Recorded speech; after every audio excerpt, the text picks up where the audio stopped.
keharibaan Nabi besar Muhammad sallallahu alaihi wasallam. Allahumma sholli wa sallim alaihi. Bapak Ibu hadirin yang kami hormati, wabil khusus Al-Mukarram Kiai Haji Dezawawi Imron. Kami ucapkan selamat datang di kajian Ramadan meraih takwa di akhir Ramadan bersama Al-Mukarram Kiai Haji Dezawawi Imron yang disiarkan langsung melalui jaringan NU Katulistiwa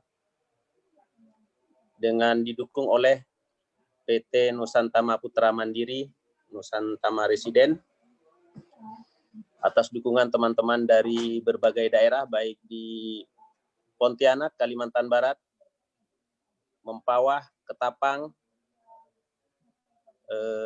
Surabaya, Jawa Timur, DKI Jakarta,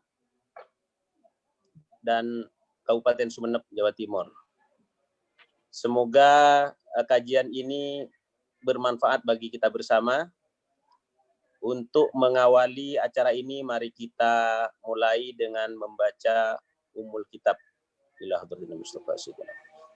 Al-Fatihah. Bismillahirrahmanirrahim. Alhamdulillahirabbil alamin, arrahmanirrahim, maliki yaumiddin, iyyaka na'budu wa iyyaka nasta'in, ihdinas siratal mustaqim, siratal ladzina an'amta 'alaihim ghairil maghdubi 'alaihim waladdallin. Amin. Selanjutnya mari kita simak bersama pengantar kajian yang akan disampaikan oleh Haji Raudhatul Ulum MSI. Beliau peneliti dari Balai Litbang Kementerian Agama Republik Indonesia. Kepada beliau kami persilakan.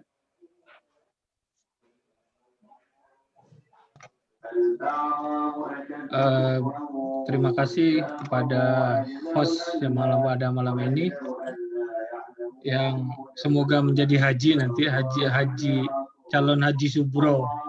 Amin, amin. Ya, tugas saya sebenarnya ringan malam ini karena hanya bertugas mengantarkan. Perlu disampaikan juga kepada Pak Kiai selamat datang di room apa ya namanya ini yang digagas oleh teman-teman. Memang terkesan spontan sebenarnya, tapi saya kira ini tujuannya baik ya. Ini mencoba menggali beberapa hal sebenarnya melalui forum ini gitu. Pembicaraan yang dilakukan sudah ada 2 hari, bro ya. Bagaimana kita coba mengkaji bersama, ada beberapa fenomena di akhir Ramadan yang kita bisa pelajari bersama gitu. Nah, kita coba hadirkan kebetulan misalnya Pak Kiai, itu juga penting untuk kita kita dengarkanlah beberapa hal yang sudah lama sekali tidak mendapatkan petua-petua dari Pak Kiai Zawawi ya. Saya kemarin agak meraba-raba sebenarnya kita coba akan mengantarkan diskusi ini dalam dimensi seperti apa gitu ya. Pertama dari pengantarnya, apakah pakai pengantar primordial gitu, apakah menasional atau bagaimana gitu. Sesuai dengan kesepakatan akhirnya kan berbahasa Indonesia gitu ya. Berbahasa Indonesia, kita coba cari formatnya lagi. Sebenarnya tema kita ini akan dipertajam kemana gitu. Awalnya mau terbatas pada istilah selekoran ya di Madura gitu ya. Tapi ternyata selekoran sendiri itu tidak tunggal ya. Dia terkait dengan banyak hal di luar selekoran menurut kami gitu. Nanti mungkin Pak Kiai bisa mengafirmasi atau mengkoreksi jika hal itu salah gitu. Saya coba tadi cari irisan-irisan lain gitu selain apa yang dibicarakan oleh teman-teman sebelumnya. Nah, saya coba lihat-lihat di tempat lain sebenarnya memang malam menjelang Lailatul Qadar itu ada tradisi yang berkembang di berbagai tempat sebenarnya, tidak hanya di satu tempat itu. Nah, mungkin nanti akan ada irisan, ada persamaan-persamaan yang di situ apakah semangatnya sama atau justru tumbuh dengan tradisi itu tumbuh dengan cara yang berbeda gitu. Saya kutip beberapa hal saja, agak-agak singkat-singkat saja. Itu misalnya di Aceh gitu kan, ada di daerah tertentu itu namanya Gosong Telaga itu ada menyalakan obor gitu ya di malam-malam tanggal 21 sampai tanggal 29 sebenarnya. Nah, berbeda dengan tempat lain, sebenarnya tanggal 29 di Aceh itu memang ada naskah klasik yang mengatakan Lailatul Qadar itu di tanggal 29 gitu. Terus bagaimana mereka melakukan, biasanya memang ada obor, ada proses mensakralisasi malam Lailatul Qadar itu. Ini dari aspek tradisi ya Pak Kiai dan teman-teman semua yang ada di room ini gitu. Kemudian saya lanjut lagi, ada di Sumatera Barat itu sebenarnya memang tidak terlalu secara khusus ya. Cuman ada istilah mengintai malam Qadar itu, di situ juga sama menyalakan obor gitu, menyalakan obor sebagai pertanda masuk ke malam-malam terakhir di bulan Ramadan itu. Kemudian ada simbolisasi juga melalui bambu kan, bambunya itu dilubangin 27, berarti mereka memprediksi malam tanggal 27 akan datang malam Lailatul Qadar.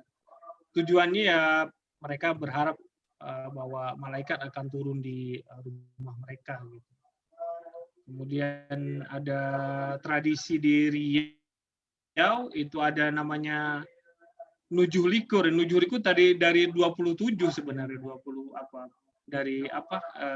Pitu Likur itu kan, dari Likur itu mereka itu ditandai dengan tradisi lampu cangkok itu dihidupkan. Sebenarnya di awal Ramadan juga ada yang menghidupkan, tapi di sini di malam-malam ganjil itu mereka akan sering semarak.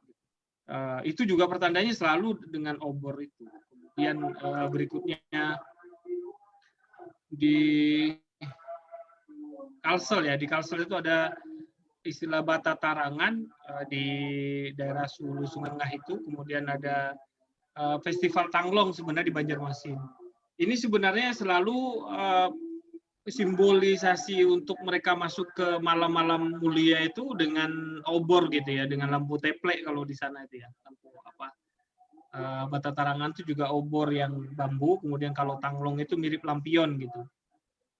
Dan itu mereka berharap dengan adanya lampu-lampu itu akan menarik warga sekitar desa itu untuk semacam siaga lah terhadap malam-malam di akhir Ramadan itu.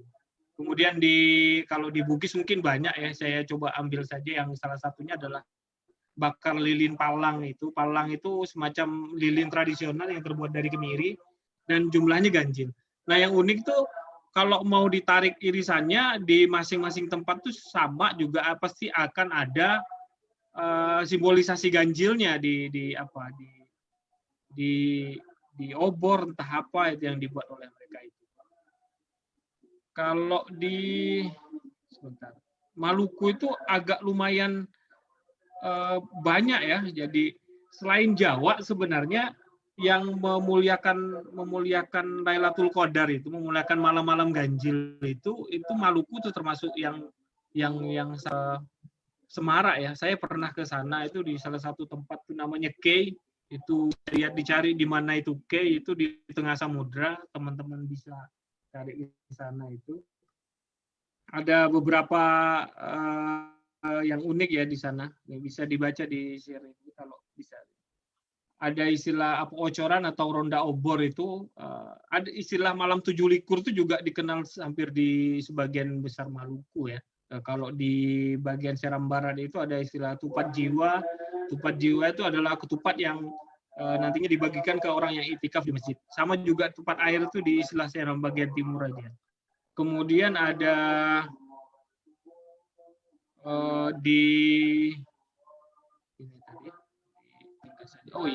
di Maluku Utara itu ada istilah Selobuto itu di Ternate ya.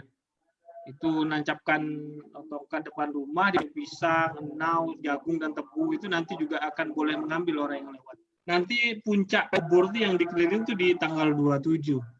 Kemudian di Ternate, tadi Tidore ya, di Ternate itu Ela-Ela itu sama aja, mungkin hanya ada bervariasi aja yang berbeda.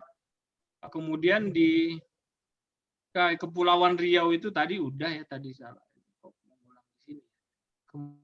Di Kei itu ada istilah namanya damar matan, ini sebenarnya bukan mayan, matan laai bacanya laai. Itu damar itu damar ya mungkin dalam bahasa Madura itu. Kalau di sana itu juga sama, itu bisa lampu, bisa obor. Matan itu mata, laai itu besar. Artinya mereka itu menghidupkan obor itu untuk menerangi apa ya, mungkin mereka berharap itu spiritualitas akan tumbuh di masa-masa itu. Biasanya itu obor itu juga tidak hanya dihidupkan di depan rumah, tapi juga di kuburan itu. Jadi ada nuansa mungkin ada irisan persamaan ya, bahwa di masa-masa itu kalau di Madura juga mungkin nanti Pak Kiai bisa sampaikan juga ada tradisi membersihkan makam itu sampai ke menyalakan api juga ada, nanti ada istilah itu. Kemudian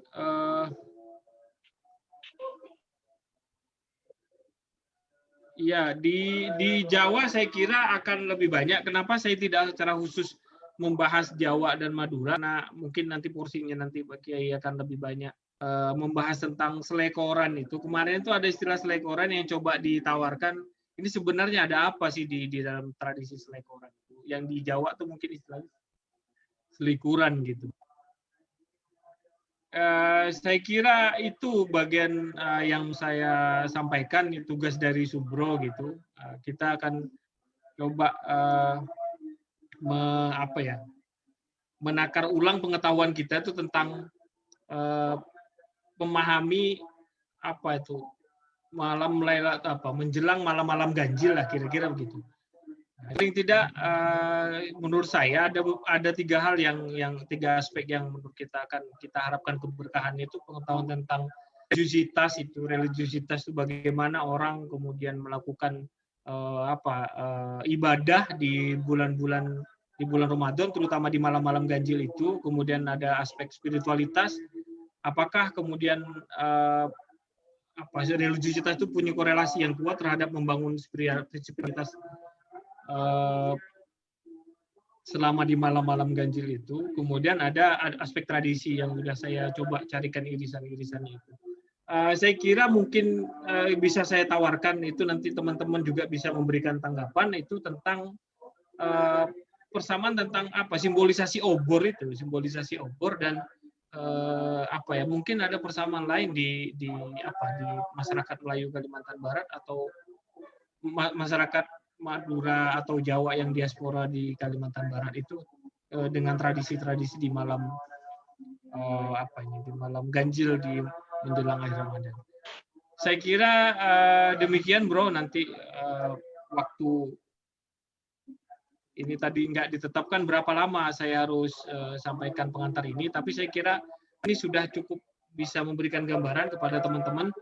Dan Pak Kiai, sebenarnya mirip-mirip seperti inilah kita itu ingin diskusi malam ini tentang menyelami dari malam-malam ganjil itu, yang orang yang harapkan itu di malam-malam ganjil itu diyakini bahwa di malam-malam itulah malam Lailatul Qadar itu akan datang ke bumi ya, ke masyarakat para penyembah ini, kira begitu. Demikian dari saya kembalikan kepada Mas Subro. Nanti mungkin teman-teman kalau mau menanggapi, saya sebenarnya serahkan kepada Subro dan Pak Kiai. Demikian, Assalamualaikum warahmatullahi wabarakatuh. Waalaikumsalam warahmatullahi wabarakatuh. Baik, selamat bergabung juga teman-teman dari Lampung, dari Kabupaten Sekadau, Kalimantan Barat, dan yang tentu baru bergabung di forum ini. Bapak, Ibu, dan hadirin teman-teman sekalian, Pak Kiai Haji Dezawi Imron yang kami hormati. Selanjutnya mari kita dengarkan tausiah dari Al-Mukarram Kiai Haji Dezawi Imron. Kepada beliau waktu dan tempat kami aturkan. Allahumma sholli ala sayyidina Muhammad. Assalamualaikum warahmatullahi wabarakatuh. Bismillahirrahmanirrahim.